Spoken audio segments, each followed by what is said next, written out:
ക്രിസ്തുവിൽ പ്രിയരെ, ജെസയുടെ പുത്രനായ ദാവീദിന്റെ മേൽ കർത്താവിന്റെ ആത്മാവ് ശക്തമായി ആവസിച്ചതുപോലെ ആത്മാവിൽ നിറയുവാൻ ഈ നോമ്പുകാലത്ത് നാം ഓരോരുത്തരും കരുണ ചെയ്യുക, കർത്താവിന്റെ സന്നിധിയിൽ നീതി പ്രവർത്തിക്കുക.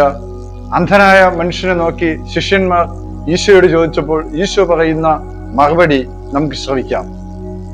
ഇവനോ ഇവന്റെ പിതാക്കന്മാരോ പാപം ചെയ്തത് മൂലമല്ല, പ്രത്യുത ദൈവത്തിന്റെ പ്രവൃത്തികൾ ഇവനിൽ പ്രകടമാകേണ്ടതിനാണ്.